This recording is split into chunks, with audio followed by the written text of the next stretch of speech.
देखो पिछली क्लास में ये चर्चा चल रही थी, मैं आपको ये बता रहा था कि कंप्यूटर सिस्टम के बारे में कि कंप्यूटर सिस्टम क्या होता है। तो यहाँ पर देख सकते हैं कि जैसे आपका मनुष्य शरीर है वो दो पार्टों से मिलकर बना होता है, हार्डवेयर और सॉफ्टवेयर। तो आपके मनुष्य शरीर के जितने भी अंग होते हैं वो सारे के सारे क्या होते हैं, हार्डवेयर होते हैं, जिनको आप देख भी सकते हैं और छू भी सकते हैं। जैसे हाथ को हाथ ही बोलोगे, पैर को पैर ही बोलोगे, लेकिन सभी अंगों को आपस में जोड़ दिया जाए तो आप क्या बोलोगे, एक मनुष्य शरीर बोलोगे। पूरा ढांचा बना के तैयार कर दिया, स्ट्रक्चर बना के तैयार कर दिया। और जब तक जीवात्मा नहीं डालेंगे तब तक आपका मनुष्य शरीर क्या रहेगा, मर्त मशीन के समान रहेगा, शरीर का कोई भी काम नहीं करेगा। ऐसे बोलते हैं ना कि हार्ट का झटका है और जीव निकल गया, तो जीव निकल जाने के बाद में आपका मनुष्य शरीर क्या हो जाता है, मर्त मशीन के समान हो जाता है, शरीर का कोई भी काम नहीं करता है। अगर मरा हुआ इंसान टांग ला रहा है तो समझ जाना कि वो आपसे मजाक कर रहा है, ठीक है ना। हाँ, तो यही है कि आपका जो कंप्यूटर सिस्टम है वो भी दो पार्टों से मिलकर बना होता है, हार्डवेयर और सॉफ्टवेयर। अब हार्डवेयर क्या होता है और सॉफ्टवेयर क्या होता है, इसके बारे में मैंने आपको अच्छी तरीके से बताया था कि हार्डवेयर क्या होते हैं कि कंप्यूटर के वे पार्ट जिनको आप देख भी सकते हो और छू भी सकते हो, वो हार्डवेयर कहलाते हैं। जैसे आपका इनपुट डिवाइस है, आउटपुट डिवाइस है, प्रोसेसिंग डिवाइस और आपका यहाँ पर स्टोरेज डिवाइस है। तो इनपुट डिवाइस क्या होता है, इनका मतलब अंदर और आउट का मतलब बाहर, कि बाहर की सूचना को कंप्यूटर के अंदर ले जाना है। तो कंप्यूटर सिस्टम से जुड़े वे सभी उपकरण जिनका प्रयोग कंप्यूटर सिस्टम को निर्देश देने के लिए किया जाता है वो क्या कहलाते हैं, आपके इनपुट डिवाइस कहलाते हैं। जैसे कि आपका कीबोर्ड है और आपका माउस, ये इनपुट डिवाइस है। तो ये बाहर की सूचना को अंदर ले जाने का काम करते हैं। तो यहाँ पर देख सकते हैं कि आपका जो कीबोर्ड है, माउस है, वो आपका इनपुट डिवाइस है। जो आपका कंप्यूटर सिस्टम है वो एक इलेक्ट्रॉनिक्स मशीन है। तो इलेक्ट्रॉनिक्स मशीन है, ये मंद बुद्धि का, इसमें बुद्धि नहीं होती। जैसे यूजर इसको निर्देश देता है उसी के अनुसार ये काम करता है, अपने आप कोई भी निर्णय नहीं लेता है। तो ये पहले जो कंप्यूटर काम करेगा, इसकी काम करने की जो क्षमता है वो कैसे, इस तरीके से कि पहले इसको क्या देना पड़ेगा, इनपुट देना पड़ेगा। तो पहले कीबोर्ड और माउस के द्वारा क्या करोगे, आप इसको इनपुट देंगे यानी इसको निर्देश देंगे। तो कंप्यूटर की परिभाषा देखना क्या होती है कि कंप्यूटर है वो एक इलेक्ट्रॉनिक्स मशीन है जो यूजर द्वारा दी गई उद्देश्य पूर्ण सूचनाओं को इनपुट यूनिट की सहायता से कच्चे आंकड़ों के रूप में ग्रहण करता है तथा उन कच्चे आंकड़ों पर प्रोसेस करके हमें आउटपुट इकाई की सहायता से सही रिजल्ट के रूप में शो करता है। कि पहले हमें इसको इनपुट देना पड़ेगा। भाई ये तो बुद्धिहीन है ना, इसमें तो बुद्धि नहीं होती। जैसे यूजर इसको निर्देश देता है उसी के अनुसार ये काम करता है, अपने आप कोई भी निर्णय नहीं लेता है। तो जैसे मैं इसको निर्देश दूंगा उसी तरीके से काम करेगा। जैसे मैं आपको ये बोलूं कि 2 + 2 तो कितने होते हैं, तो आप क्या बोलोगे 2 + 2 4 होते हैं, क्योंकि मैंने पहले आपको निर्देश दिया है काम करने के लिए। पहले मैंने आपको निर्देश दिया है, मैंने कच्चे आंकड़े, देखो कच्चे आंकड़े क्या होते हैं, जैसे डेटा होता है ना, ये समझ लो कि आपके पास में जैसे कोई पेन ड्राइव है, आपके बड़े भाई साहब की शादी हुई थी 2 साल पहले और उसमें शादी वाला वीडियो रखा हुआ, फोटो वगैरह रखी हुई है। अब आपका कोई फ्रेंड है वो मांग लेगा कि यार भाई साहब आपका पेन ड्राइव तो मुझे भी दे दो, हम भी आपकी वो जो शादी वाली वीडियो वगैरह हम भी देख लेंगे। तो आप क्या बोलोगे कि यार भाई साहब मेरा जो पेन ड्राइव है ना इसमें मेरा और भी बहुत सारा डेटा पड़ा है, तो आप डिलीट मत कर देना, ठीक है। अब डेटा क्या होता है, देखो जो कच्चे आंकड़े होते हैं ना उन्हीं को डेटा कहा जाता है। अब कच्चे आंकड़े क्या होते हैं, जैसे आपका ऑडियो, वीडियो, ध्वनि, टेक्स्ट वगैरह जो कुछ भी होता है ना वो आपका डेटा ही होता है। जैसे पेन ड्राइव में आपकी कोई फाइल वगैरह पड़ी है वो डेटा ही है। आपके पेन ड्राइव में और कोई ऑडियो, वीडियो, फोटो वगैरह कुछ फाइलें वगैरह जो कुछ भी पड़ा है ना आपका वो सारा डेटा ही है। तो पहले कंप्यूटर को क्या करना पड़ेगा, हमें निर्देश देना पड़ेगा, आदेश देना पड़ेगा। जैसे मैं आपको बोलूं कि 2 + 2 कितना होता है, तो आप बोलोगे सर 4 होता है, तो पहले मैंने आपको निर्देश दिया है तो 2 + 2, ठीक है ना। अब क्या करोगे, पहले ये जो कान है ना आपका इनपुट डिवाइस है, क्योंकि बाहर की सूचना को अंदर ले जाने का काम कर रहा है, तो 2 + 2 ये मैंने आपको निर्देश ये दिया है कि 2 में और 2 जोड़ना है। तो आप दिमाग लगाओगे कि 2 में 2 जोड़ेंगे तो कितना हो जाएगा, 4 हो जाएगा। तो पहले आपने इस बात को सुना, ग्रहण किया, इसके बाद में तो इनपुट तो हो गया ना, यहाँ पर ये कान आपका इनपुट डिवाइस होता है। बाद में यहाँ पर 2 + 2 मैंने आपका निर्देश यहाँ पर जो दिया है, इसके बाद में जो आपका यहाँ पर दिमाग है ये क्या काम करेगा, इसको प्रोसेसिंग करने का काम करेगा, कैलकुलेशन करने का काम करेगा कि 2 + 2 कितना होता है, आपका यहाँ पर 4 होता है। तो ये जो आपका रिजल्ट आया है ना इसको हमें क्या करना पड़ेगा, बाहर भी तो निकालना पड़ेगा, आउटपुट भी तो निकालना पड़ेगा। तो आपका आउटपुट क्या होगा, 4। तो यहाँ पर देखना ये आपका आउटपुट होता है, ठीक है। अब आउटपुट क्या होता है कि कंप्यूटर सिस्टम के अंदर की सूचना को बाहर दिखाने के लिए जिस डिवाइस का यूज किया जाता है वो आपका आउटपुट डिवाइस कहलाता है। जैसे आपका यहाँ पर मॉनिटर है और आपका यहाँ पर प्रिंटर है, इस तरीके से। तो ये आपका यहाँ पर रिजल्ट आ जाएगा, आउटपुट आ जाएगा। अब मुझे क्या करना है कि यहाँ पर कोई ना कोई, जैसे अभी एग्जाम चल रही है अपने कॉलेज की, ठीक है, और मुझे एडमिट कार्ड निकालना है या फिर मुझे कोई रिजल्ट निकालना है, तो कंप्यूटर को निर्देश देना पड़ेगा पहले। हाँ, अब यहाँ पर देखो, अलग अलग काम करने के लिए आपको अलग अलग वेबसाइट की आवश्यकता पड़ेगी। जैसे मैंने बताया था कि सबसे पहले तो आपके कंप्यूटर में क्या होना चाहिए, इंटरनेट कनेक्ट होना चाहिए। तो यहाँ पर आपके कंप्यूटर में क्या है, इंटरनेट कनेक्ट है। और इसके बाद में इंटरनेट चलाने के लिए आपको एक एप्लीकेशन की आवश्यकता पड़ेगी। वो कौन सा, आपका यहाँ पर गूगल क्रोम होता है। जैसे आप नया मोबाइल लेके आते हैं, स्मार्टफोन एंड्रॉइड मोबाइल लेके आते हैं, तो उसमें एक बाय डिफॉल्ट वेब ब्राउजर होता है, इंटरनेट चलाने का एक माध्यम होता है। वो कौन सा होता है, आपका यहाँ पर गूगल क्रोम होता है। और जैसे आप एप्पल का मोबाइल लेके आओगे, आईफोन लेके आओगे, तो उसमें भी एक वेब ब्राउजर होता है इंटरनेट चलाने के लिए, जिसको वेब ब्राउजर कहा जाता है। तो उसमें कौन सा आएगा, आपका सफारी आएगा। हाँ, सफारी। तो सबसे पहले क्या कर लेंगे, आप गूगल क्रोम को ओपन कर लेंगे। सभी लोग प्रिंसिपल्स के द्वारा, ये आपके मोबाइल के अंदर होता है गूगल क्रोम इंटरनेट चलाने के लिए। तो गूगल क्रोम को क्या कर लेंगे, आप इस तरीके से ओपन कर लेंगे और इसके बाद में आपको क्या मिलेगा, यहाँ पर गूगल मिलेगा। अब ये गूगल क्या होता है, ये सर्च इंजन होता है। ये अमेरिका की वेबसाइट है, यहाँ से आप किसी भी सूचना को सर्च कर सकते हैं। तो अलग अलग वेबसाइट, देखो अलग अलग काम करने के लिए अलग अलग वेबसाइट होती है। तो एक हर एक वेबसाइट का क्या होता है, एक एड्रेस होता है, और उसी संपूर्ण एड्रेस को क्या कहा जाता है, यूआरएल कहा जाता है, यूनिफॉर्म रिसोर्स लोकेटर कहा जाता है। तो सबसे पहले देख लेंगे, थोड़ा जूम करके आपको यहाँ पर दिखा रहे हैं। देखना क्या लिखा हुआ है, ये लिखा हुआ कि सर्च गूगल और टाइप ए यूआरएल। तो आप जिस वेबसाइट के ऊपर जाना चाहते हैं उस वेबसाइट का क्या कर देंगे, यहाँ पर एड्रेस है वो टाइप कर देंगे। और एड्रेस कहाँ टाइप करोगे, आप एड्रेस बार में टाइप करोगे। तो एड्रेस बार कौन सी होती है, ये जो ऊपर पट्टी देख रहे हैं ना, ये आपका एड्रेस बार ही है, और ये भी आपका एड्रेस बार ही है, ये सर्च बार नहीं है। सर्च बार तो आपके कंप्यूटर में कौन सी होती है, सर्च बार तो देखना आपके कंप्यूटर में ये होती है जो नीचे टास्क बार के ऊपर होती है, स्टार्ट बटन के पास में, ये सर्च बार होती है। तो सबसे पहले आपको क्या करना है, गूगल क्रोम को ओपन करना है। इसके बाद में आप सर्च बार में चले जाओगे और यहाँ पर मुझे कोई रिजल्ट डाउनलोड करना है या फिर एडमिट कार्ड डाउनलोड करना है, तो अपने सीकर झुंझुनू चूरू 3 जिलों में जितनी भी कॉलेज है वो किसके अंडर में, आपका शेखावाटी यूनिवर्सिटी के अंडर में है। तो आप यहाँ पर क्या करेंगे, सीधा डायरेक्ट लिखोगे PDUSU इस तरीके से, पंडित दीनदयाल उपाध्याय शेखावाटी यूनिवर्सिटी। और जैसे आप इंटर बटन दबाओगे तो यहाँ पर देख सकते हैं वेलकम टू, जैसे ही क्लिक करोगे एक नया पेज आपके सामने आ जाएगा शेखावाटी यूनिवर्सिटी का। एक आपको यहाँ पर मिलेगा स्टूडेंट कॉर्नर, और जैसे आप स्टूडेंट कॉर्नर के ऊपर क्लिक करोगे इसके बाद में आप रिजल्ट में चले जाओगे, और जैसे आप रिजल्ट के ऊपर क्लिक करोगे फिर एक नया पेज आपके सामने आ जाएगा। और यहाँ पर देख सकते हैं आपका लिखा हुआ है कि स्टूडेंट पैनल 2023 आपका लिखा हुआ है। जैसे ही क्लिक करेंगे यहाँ पर एक बार रिजल्ट आपको निकाल के दिखा देता हूँ 2022 का रिजल्ट। 2022 वाले सेक्शन के ऊपर क्लिक कर रहा हूँ, फिर भी एक नया पेज आपके सामने आएगा, ये रीलोड हो रहा है, यहाँ पर देख रहे हैं ऊपर। इसके बाद में यहाँ पर आपकी क्लासें आ जाएंगी कि कौन सी क्लास का रिजल्ट आप निकाल रहे हैं। तो थोड़ा सा स्क्रॉलिंग करके नीचे चले आओगे, यहाँ पर देखना क्या लिखा हुआ आपका BA पार्ट फर्स्ट लिखा हुआ है, और इसके बाद में एक लिंक भी यहाँ पर दिया हुआ है। और ये जो रिजल्ट आपका किस तारीख को डिक्लेयर हुआ था ये भी आपकी डेट यहाँ पर लिखी हुई है। और इस लिंक के ऊपर मैं जैसे ही क्लिक करूंगा ना तो एक नया पेज आपके सामने आ जाएगा। अब जो रिजल्ट आप निकाल रहे हैं वो आप कौन सी एग्जाम का निकाल रहे हैं, यहाँ पर मेन एग्जाम का रिजल्ट निकाल रहे हैं। तो मेन एग्जाम आप सेलेक्ट कर लेंगे और इसके बाद में जो रोल नंबर है ना वो आप यहाँ पर टाइप कर देंगे। तो रोल नंबर मेरे भाई साहब लगा देता हूँ यहाँ पर 10 20 13 10 20 और 13 यहाँ पर और 83। इसके बाद में क्या करना आपको यहाँ शो रिजल्ट के ऊपर क्लिक करना है, और जैसे आप यहाँ पर क्लिक करोगे एक रिजल्ट आपके सामने आएगा निकल कर। तो पहले यार तो बेइज्जती करवा दिया गुरुजी रोल नंबर सही बोल लगाया है रोटी अच्छा गलत लगा दिया ना 10 20 लगा दिया 20 लगा दिया 20 10 13 83। कोई बात ना, मिस प्रिंट हो ही जाता है। देखना अब आपका जो रिजल्ट है ना वो आपके सामने है। तो पहले बताइए मैंने क्या दिया, कंप्यूटर को निर्देश दिया है, ठीक है ना। यानी आपका कीबोर्ड और माउस ये क्या हो जाएगा, आपका इनपुट डिवाइस हो जाएगा।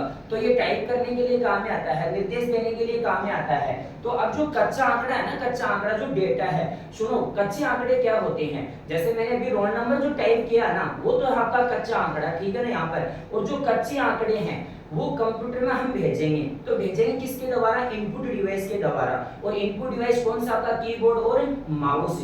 तो कीबोर्ड और माउस के द्वारा मैंने क्या कर दिया, यहाँ पर रोल नंबर है वो टाइप कर दिया। अब ये कच्चे आंकड़े कहाँ चले जाएंगे, सीधा डायरेक्ट यहाँ सीपीयू के अंदर चले जाएंगे।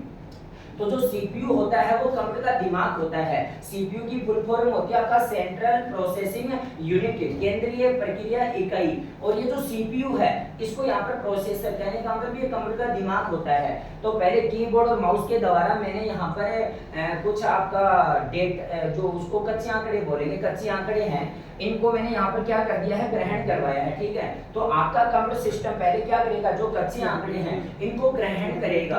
ग्रहण करने के बाद में यहाँ पर सीपीयू क्या करेगा, इसको प्रोसेसिंग करेगा। और प्रोसेसिंग करने के बाद में जो आपका डेटा यानी जो आपका रिजल्ट आएगा वो आपका यहाँ पर क्या होगा, आउटपुट होगा। तो ये जो आपका आउटपुट है वो कहाँ दिखाया जा रहा है, आपको मॉनिटर की स्क्रीन पर दिखाया जा रहा है। आपका एलईडी है, एलसीडी है, इसको क्या कहा जाता है, मॉनिटर कहा जाता है। तो ये आपका यहाँ पर आउटपुट है।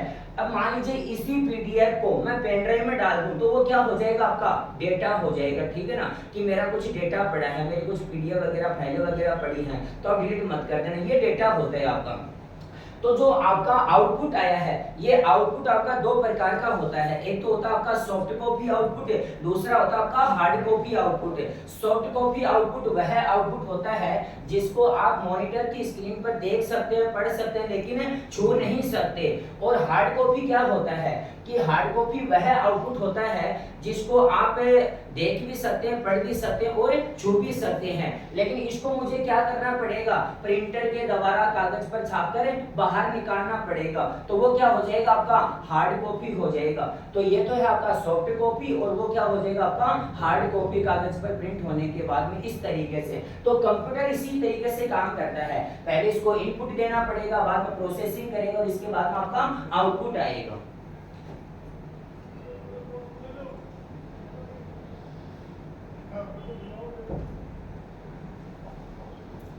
हाँ, तो ये मैं आपको अच्छी तरीके से बता रहा हूँ। यहाँ पर हार्डवेयर के बारे में, इनपुट डिवाइस हो गया आपका यहाँ पर कीबोर्ड और माउस, और इसके बाद में आपका आउटपुट डिवाइस हो जाएगा मॉनिटर और आपका प्रिंटर, और इसके बाद में प्रोसेसिंग डिवाइस कौन सा हो जाएगा, आपका सीपीयू। और सीपीयू को जब खोल के देखोगे उसके अंदर एक प्लेट लगी होती है, उसको मदरबोर्ड कहा जाता है। तो जो छोटे छोटे इलेक्ट्रॉनिक्स यूनिट होते हैं ना, वो किस पर लगे होते हैं, आपका मदरबोर्ड के ऊपर ही लगा होता है। इसके बाद में आगे चलते हैं, ये कंप्यूटर का दिमाग होता है सीपीयू। आगे आएगा आपका स्टोरेज डिवाइस। तो स्टोरेज का मतलब क्या होता है, भंडारण होता है, और डिवाइस का मतलब आपका यहाँ पर उपकरण होता है। तो स्टोरेज डिवाइस कौन सा होता है, आपका यहाँ पर मेमोरी होता है। तो मेमोरी, जैसे आप अपने मोबाइल के अंदर किसी भी डेटा को स्टोर रखने के लिए वो आपका यहाँ पर क्या होगा, मेमोरी कार्ड होगा, तो उसको हम एसडी कार्ड बोलते हैं। तो एसडी कार्ड आप डालोगे। मेरे दादाजी की जब सगाई हुई थी तो मेरे दादाजी की जो फोटो, मेरी दादी जी की जो फोटो वगैरह पड़ी थी ना, मेरा दादाजी बहुत ज्यादा बढ़िया करती। मैं मेरा दादा नहीं सोया करता। अच्छा सर, दुल्हन की फोटो दिखाता है। मैं वैसा दादो मन कहानी की अब तो बेटा जन्म हो जाता है। मैं दादा का मंगरा में खार खोर तो मेरे दादा का मार को बहुत ज्यादा है। तो ना एक बार दादो जी को मैं मंथन की बात कर लेता, कोई बात बोली ना, दादा जी मैंने फोटो फाटो दिखाया करता दादी के, बेटा बोले देख तेरी दादी की फोटो हो रही है। जहाँ मैं अच्छा मैंने पूछा है दादाजी फोटो कहाँ पड़ी है, आपके मोबाइल में जो फोटो पड़ी है ना, ये फोटो कहाँ है। तो दादाजी ने बोला ये तो मोबाइल के अंदर पड़ी है। और देखो मेरे दादाजी का वो, अच्छा मेरे दादाजी जो सगाई हुई थी ना, तो देखो दादाजी का जो मोबाइल, देखो ये है, देखो दादाजी का मोबाइल। और फिर मेरे दादी ने बोला कि मुझे तो आईफोन चाहिए। फिर मेरे दादाजी ने देखो ये फोन भेजा था मेरी दादी को। तो मैंने बोला कि दादाजी से ये बताइए कि वो फोटो वगैरह जो आप दिखा रहे हैं ना, मुझे फोटो कहाँ पड़ी है। तो दादाजी ने बोला ये तो मोबाइल में पड़ी है। तो मैंने बोला कि दादाजी ये मोबाइल में नहीं है फोटो, ये फोटो कहाँ है, आपकी मेमोरी कार्ड के अंदर पड़ी है। जो स्टोरेज डिवाइस है ना, सूचना को जो स्टोर रखने का काम करता है, वो किसका होता है, आपका मेमोरी का होता है। आजकल जो आप 10, 20, 30 हजार 10-20-30 हजार का जो मोबाइल लेके आते हैं ना, एंड्रॉइड मोबाइल स्मार्टफोन लेके आते हैं, उसमें जो मेमोरी आती है वो इनबिल्ट भी आती है, इंटरनल स्टोरेज आता है कि 128 जीबी तो आपका इंटरनल स्टोरेज आता है, वो चिप लगी होती है, उसको बाहर नहीं निकाल सकते। और एक अलग से भी मेमोरी कार्ड डाल सकते हैं, वो आपका एक्सटर्नल मेमोरी होता है, एक्सटर्नल, ठीक है ना। वो एक्सटर्नल मेमोरी कार्ड कौन सा होता है आपका, एसडी कार्ड मेमोरी कार्ड होता है। और 128 जीबी, 64 जीबी, 32 जीबी वो आपका इंटरनल स्टोरेज होता है। तो मैंने बोला कि दादाजी ये फोटो है ना वो आपके फोन में नहीं पड़ी है, ये मेमोरी कार्ड में पड़ी है। तो फिर दादाजी ने जिद कर लिया। मैंने बोला दादाजी ये काम करो, ये मेमोरी कार्ड मुझे निकालने दो एक बार। और मेमोरी कार्ड को जैसे मैंने बाहर निकाल दिया, मैंने बोला कि दादाजी अब दिखाओ फोटो दादीजी वाली। तो मोबाइल में कुछ नहीं था, गैलरी बिल्कुल साफ हो गई। तो हाँ, गैलरी में कुछ नहीं था। तो जैसे मैंने वापस मेमोरी कार्ड डाला तो वो वापस गैलरी में शो होगी। इस तरीके से स्टोरेज डिवाइस है ना वो आपका मेमोरी कार्ड होता है। तो जैसे आपने यहाँ पर जो रिजल्ट निकाला अभी, और अभी इस पीडीएफ फाइल को आप सेव रखना चाहते हैं कंप्यूटर में, तो बताइए किसका यूज करोगे आप, मेमोरी कार्ड का यूज करोगे। तो वो डेटा आपका कहाँ सेव हो जाएगा, मेमोरी में सेव हो जाएगा। तो आप फोन के अंदर जो मेमोरी रखते हैं ना वो तो है आपका एसडी कार्ड, और आपके कंप्यूटर में जो मेमोरी कार्ड होता है उसको क्या कहा जाता है, सीपीयू के अंदर लगा होता है मेमोरी कार्ड आपका किसी भी डेटा को सेव रखने के लिए, वो आपका यहाँ पर एचडीडी होता है। और एचडीडी का मतलब होता है आपका हार्ड डिस्क ड्राइव होता है इस तरीके से। और एक होता है आपका एसएसडी, सॉलिड स्टेट ड्राइव, तो ये भी आपका हार्ड डिस्क की तरह ही होता है, लेकिन इसकी स्पीड है ना वो हार्ड डिस्क से कई गुना फास्ट होती है। कि जैसे आपका 1024 जीबी होता है, तो 1024 जीबी के बराबर क्या हो जाएगा आपका, एक टीबी हो जाएगा, 1 टीबी हार्ड डिस्क इस तरीके से। तो 1 टीबी हार्ड डिस्क और आपका 256 जीबी एसएसडी बराबर है, इसकी स्पीड थोड़ी तगड़ी होती है, ठीक है ना। यहाँ पर तो ये मैंने आपको अच्छी तरीके से बताया कि हार्डवेयर, ये तो हार्डवेयर हो जाएंगे। अब यहाँ पर इनपुट और आउटपुट, ये प्रोसेसिंग डिवाइस, स्टोरेज डिवाइस, इन सबको मिला के क्या बना दिया आपने, कंप्यूटर सिस्टम बना दिया, ढांचा बना के तैयार कर दिया। इसके बाद में कंप्यूटर को चलाने के लिए, ऑपरेट करने के लिए आपको सॉफ्टवेयर भी डालना पड़ेगा। तो यहाँ पर सॉफ्टवेयर दो प्रकार का होता है, सिस्टम सॉफ्टवेयर, दूसरा आपका यहाँ पर एप्लीकेशन सॉफ्टवेयर। अब सिस्टम सॉफ्टवेयर है, ये सॉफ्टवेयर बनाता कौन है, आपके संयुक्त राज्य अमेरिका में एक कंपनी है जिसका नाम है माइक्रोसॉफ्ट कॉर्पोरेशन लिमिटेड कंपनी। इस कंपनी की स्थापना 26 नवंबर सन 1976 को की गई थी। और इस कंपनी के जो संस्थापक या मालिक हैं वो पॉल एलन और बिल गेट्स हैं। ये दोनों बचपन के मित्र थे, इन्होंने साझा करके इस कंपनी की स्थापना कर ली। और ये कंपनी क्या काम करती है, सॉफ्टवेयर बनाने का काम करती है, इलेक्ट्रॉनिक्स डिवाइस भी बनाने का काम करती है और कंप्यूटर भी बनाने का काम करती है। तो जो सॉफ्टवेयर बनाती है वो दो प्रकार का बनाती है, एक तो आपका सिस्टम सॉफ्टवेयर, दूसरा आपका यहाँ पर एप्लीकेशन सॉफ्टवेयर।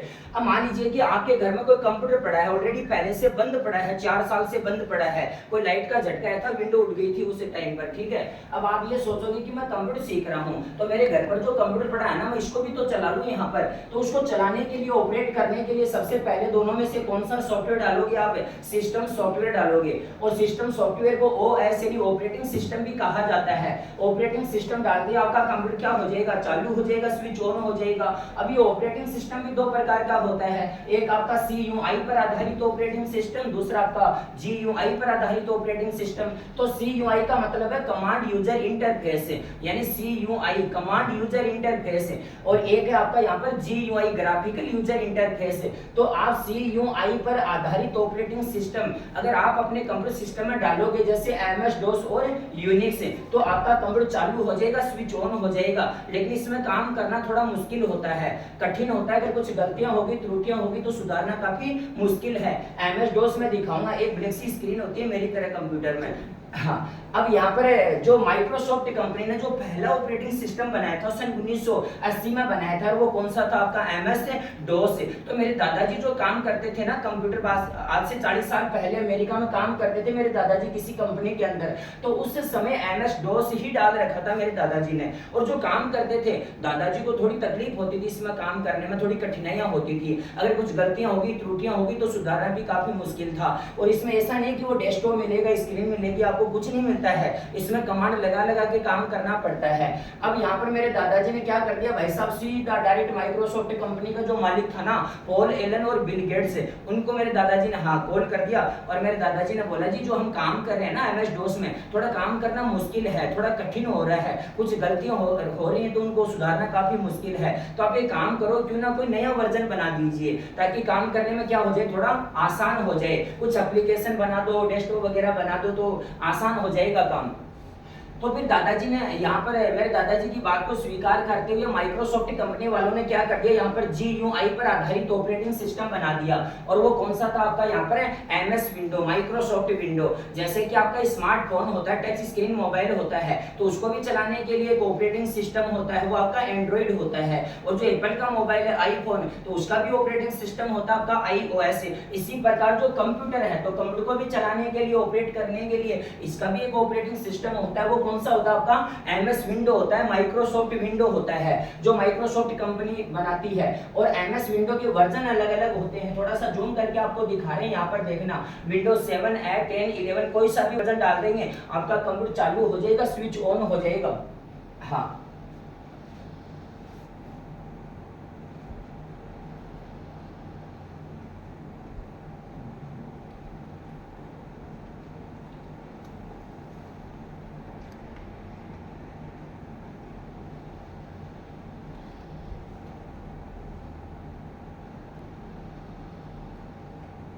हाँ, तो MS विंडो के वर्जन अलग अलग है आपका, विंडोज 7, 8, 10, 11। जैसे आपके मोबाइल के अंदर GB व्हाट्सएप है, बिजनेस व्हाट्सएप है, आपका वो मैसेंजर व्हाट्सएप है, तो व्हाट्सएप ही, लेकिन उसके वर्जन अलग अलग है, फीचर्स अलग अलग आते हैं। तो यहाँ पर विंडोज 7 को 2009 में लॉन्च किया गया था, विंडो 8 को 2012 में लॉन्च किया गया था, और विंडो 10 को 29 जुलाई 2015 को लॉन्च किया गया था, और विंडो 11 को 5 अक्टूबर 2021 को लॉन्च किया गया था। कोई सा भी वर्जन डाल देंगे आपका कंप्यूटर क्या हो जाएगा, चालू हो जाएगा, स्विच ऑन हो जाएगा। इसके बाद में चलते हैं यहाँ पर कि कंप्यूटर सिस्टम में विंडो डालने के बाद, कंप्यूटर सिस्टम में विंडो डालने के बाद जो प्रोग्राम अपने आप तैयार हो जाते हैं उनको तो क्या कहा जाता है, एक्सेसरीज प्रोग्राम कहा जाता है, सहायक प्रोग्राम कहा जाता है। वो सहायक प्रोग्राम कौन कौन से होते हैं यहाँ पर देखना। एक तो आपको यहाँ पर एक तो दिखाई दे रहा है आपको कैलकुलेटर, और एक आपका यहाँ पर कैलेंडर है, MS पेंट है, नोटपैड है, आपका वर्ड पैड है, और इसके बाद में आ जाएगा आपका कौन सा, स्नैपिंग टूल्स, और इसके बाद में आपका यहाँ पर विंडो मीडिया प्लेयर है। तो ये सारे के सारे विंडो के एक्सेसरीज प्रोग्राम है, सहायक प्रोग्राम है कि कंप्यूटर सिस्टम में विंडो डालने के बाद ये प्रोग्राम तो क्या हो जाएंगे, अपने आप तैयार हो जाएंगे, आपको अलग से डालने की कोई जरूरत नहीं है। वो थोड़ा गेट आप लोगों ने बता दो, आप लोग जो ऐसी वगैरह चलती है ना, तो गेट ने खोलोगे ना वापस बंद कर देंगे। अब यहाँ पर चलते हैं आगे कि कंप्यूटर सिस्टम में विंडो डालने के बाद जो प्रोग्राम अपने आप तैयार हो जाते हैं वो तो है आपका एक्सेसरीज प्रोग्राम, सहायक प्रोग्राम। जैसे एग्जांपल दूं कि आपने 10, 20, 30 हजार का कोई नया मोबाइल खरीदा है अभी, ठीक है ना, तो मोबाइल के साथ में जो प्रोग्राम आते हैं ना, जो एप्लीकेशन आते हैं, वो एक्सेसरीज प्रोग्राम है, सहायक प्रोग्राम है। जैसे मोबाइल के साथ में कैलेंडर भी आता है, कैलकुलेटर भी आता है, टॉर्च वगैरह और भी कई सारे एप्लीकेशन आते हैं। अब जैसे कि आपको इंस्टाग्राम की जरूरत पड़ी तो आप क्या करोगे, सीधा प्ले स्टोर में जाओगे। आपको व्हाट्सएप की जरूरत पड़ेगी, फेसबुक की जरूरत पड़ेगी, तो आजकल क्या करोगे मेरे भाई साहब, देखो इंस्टाग्राम पर थोड़ा आजकल ज्यादा एक्टिव रहते हैं, ठीक है ना सभी, तो आप प्ले स्टोर में जाके क्या करेंगे, आपका जो आपकी आवश्यकता के अनुसार जिस भी एप्लीकेशन की आपको आवश्यकता है वही एप्लीकेशन क्या कर लेंगे, प्ले स्टोर में जाके आप डाउनलोड भी कर लेंगे, और उसको जब चाहे आप उसको वापस भी हटा सकते हैं, डिलीट कर सकते हैं। लेकिन जो विंडो के साथ में, सॉरी, जो आपका मोबाइल के साथ में जो एप्लीकेशन आता है ना, उसको आप डिलीट नहीं कर सकते, हटा नहीं सकते, और जो प्ले स्टोर से आप डाउनलोड करते हैं उसको आप हटा सकते हैं। तो ये बात है यहाँ पर। अब आगे चलते हैं कि कंप्यूटर सिस्टम में विंडो डालने के बाद जो प्रोग्राम अपने आप तैयार हो जाते हैं वो तो है आपका एक्सेसरीज प्रोग्राम, सहायक प्रोग्राम। इसके बाद में कंप्यूटर सिस्टम में विंडो डालने के बाद जो प्रोग्राम अलग से डाले जाते हैं, जो सॉफ्टवेयर अलग से डाले जाते हैं गूगल से डाउनलोड करके यूजर के विशेष कार्य को पूरा करने के लिए, वो कौन से होते हैं आपके यहाँ पर एप्लीकेशन सॉफ्टवेयर होते हैं। जैसे टाइपिंग सीखने के लिए आपका टाइपिंग मास्टर है, MS ऑफिस, ऑफिस का काम करने के लिए आपका MS ऑफिस हो जाएगा।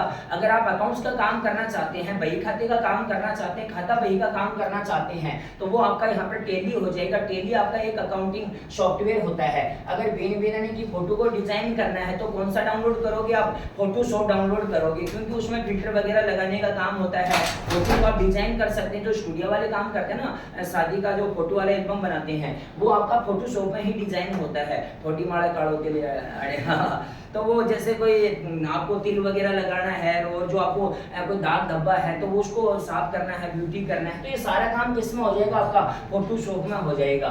इसके बाद में बड़े बड़े जो पोस्टर है, बैनर है, इनविटेशन कार्ड है, न्यूज़पेपर है, इनको डिजाइन करना चाहते हैं तो आपका कोरल ड्रॉ और पेज मेकर होता है। इसके बाद में अगर आप एक इंजीनियर हैं और बिल्डिंग का नक्शा बनाना चाहते हैं 3D के अंदर, कोई भी बिल्डिंग खड़ी करने से पहले उसका क्या बनता है, नक्शा बनता है, तो यहाँ पर ऑटोकैड होता है इस तरीके से। तो ये सारे के सारे एप्लीकेशन सॉफ्टवेयर हैं।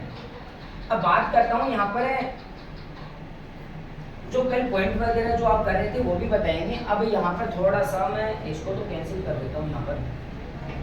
अब इनमें देखना आपका जो RSCIT का जो सिलेबस है उसमें कौन सा सॉफ्टवेयर दिया गया था, उसमें सॉफ्टवेयर दिया गया है आपका यहाँ पर MS ऑफिस की। जो आपका रजिस्ट्रेशन कंप्लीट होने के बाद में जो आपको बुक मिलेगी, हाँ आपको जो बुक मिलेगी उसमें आपका कौन सा सॉफ्टवेयर रहेगा, वो रहेगा आपका MS ऑफिस, ठीक है ना। क्योंकि जो आप कंप्यूटर सीखने के लिए आ रहे हैं तो आप भी तो कहीं ना कहीं काम करोगे, खुद का बिजनेस होगा, किसी दूसरी कंपनी में काम करोगे, इस तरीके से ऑफिस का काम करोगे, तो मैन्युअली जो काम है ना वो सारा हिसाब किताब रिकॉर्ड वो आपको कंप्यूटर में रिकॉर्ड करना पड़ता है। जैसे कि कोई मित्र की दुकान आपने खोल ली तो जैसे कोई एप्लीकेशन है, कोई लेटर है, आपका कोई रिज्यूम वगैरह बना के तैयार करना है, पासपोर्ट साइज फोटो बना के तैयार करनी है, तो ये सारा काम आपका यहाँ पर किस में हो जाएगा, MS ऑफिस में हो जाएगा। तो RSCIT के सिलेबस में आपका MS ऑफिस ही सॉफ्टवेयर है, हिंदी इंग्लिश की टाइपिंग है साथ साथ में। अब इसको करते हैं यहाँ पर बंद, क्लोज।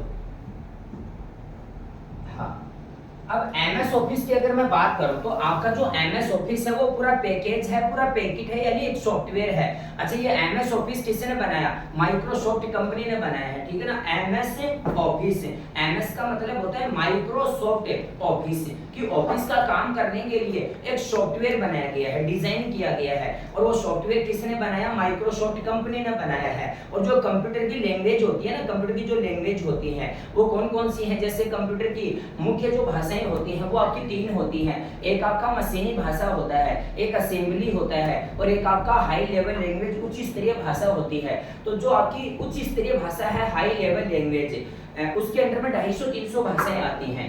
और ये जो जैसे आपका C है, C++ है, जावा है, पाइथन है, HTML है, XML, इनका नाम आपने सुना है।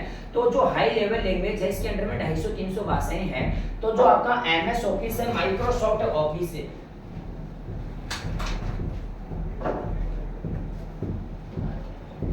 हाँ तो जो माइक्रोसॉफ्ट ऑफिस है वो आपका कौन सी लैंग्वेज में बनाया गया है, यानी कंप्यूटर की कौन सी भाषा में बनाया गया है, डिजाइन किया गया है, वो आपका C++ लैंग्वेज में इसको बनाया गया है MS ऑफिस को। और इसका निर्माण कब किया गया था, सन आपका यहाँ पर 1989 में, ठीक है ना। आपका जो MS ऑफिस है इसको यहाँ पर सन 1989 में बनाया गया था। इसके बाद में इसके आगे आगे नए नए वर्जन आते गए, लेकिन इसका जो अभी वर्जन की भी बात करेंगे कि वर्जन क्या होते हैं। जैसे आपका संस्करण होता है, जैसे कि आपका इंस्टाग्राम है, फेसबुक है, आपका व्हाट्सएप है, तो इसमें नए नए वर्जन आते रहते हैं। तो इसको क्या करना पड़ता है, आपको प्ले स्टोर में जाके अपडेट करना पड़ता है, तब जाके कोई नया फीचर्स उसमें ऐड होता है। तो MS ऑफिस है, MS ऑफिस तो पूरा पैकेज है, पूरा पैकेट है, यानी सॉफ्टवेयर है। जैसे माचिस का पैकेट होता है तो उसमें 6 माचिस आती हैं। अब ये पैकेट किससे मिलकर बना, माचिस का जो पैकेट है वो किससे मिलकर बना, माचिसों से मिलकर बना है। तो यहाँ पर जैसे दुल्हन का सेट होता है, दुल्हन को सजाने के लिए दुल्हन का सेट आता है ना, तो उसमें कई सारे आइटम आते हैं दुल्हन को सजाने के लिए। तो वो पूरा सेट किससे मिलकर बना, कई आइटम उसमें डाले गए हैं इस तरीके से। तो इसी प्रकार ये सॉफ्टवेयर, एक तो आपका यहाँ पर मैंने कल बताया था आपका एक सॉफ्टवेयर होता है ना इस तरीके से, और एक होता है आपका यहाँ पर प्रोग्राम। सॉफ्टवेयर और प्रोग्राम में क्या अंतर है कि सॉफ्टवेयर है वो आपका विभिन्न प्रोग्रामों के समूह को क्या कहा जाता है, सॉफ्टवेयर कहा जाता है। तो आपका जो MS ऑफिस है वो पूरा एक पैकेज है, पैकेट है, एक सॉफ्टवेयर है। ये किससे मिलकर बना है, प्रोग्रामों से मिलकर बना है। तो MS ऑफिस के पार्ट होते हैं, अलग अलग प्रोग्राम होते हैं। वो कौन सा होता है देखना, यहाँ पर ये जो चार्ट लगा हुआ है आपके सामने, ऊपर लिखा हुआ आपका MS वर्ड लिखा हुआ है, आगे आपका MS एक्सेल भी लिखा हुआ है, आगे आपका पावर पॉइंट भी लिखा हुआ है, MS एक्सिस भी होता है, और भी बहुत सारे इसके प्रोग्राम होते हैं। लेकिन MS ऑफिस के जो मुख्य पार्ट हैं वो आपका MS वर्ड, एक्सेल और पावर पॉइंट है। ये MS word, excel, PowerPoint सीख लेंगे आप, हिंदी इंग्लिश की टाइपिंग अच्छी तरीके से सीख लेंगे, और कंप्यूटर का जो बेसिक नॉलेज है, फंडामेंटल है, आपका जो इंटरनेट का नॉलेज है, ये होने के बाद में आप 15-20 हजार रुपए हर कहीं कमा सकते हैं। तो आगे देखते हैं यहाँ पर अभी तो मैंने बताया था, कल भी बताया कि मेरे भाई साहब अभी तो आप जीरो हैं, देखो इस मामले में बिल्कुल जीरो हैं आप कंप्यूटर के मामले में। अब कंप्यूटर आप ये मत सोचना कि मैं एक ही दिन में सीख जाऊंगा, ठीक है, और आप ये भी मत सोचना कि मैं कुछ नहीं कर पाऊंगा, मैं कुछ नहीं सीख पाऊंगा। देखो धीरे धीरे सब कुछ हो जाएगा। आपकी सोच हमेशा बस ये रहनी चाहिए कि मुझे सीखना है। और हो जाता जो भी आप सीखने के लिए आ रहे हैं तो आप ये देखना कि आज मैंने क्या सीखा, ठीक है ना, आज हमने क्या सीखा।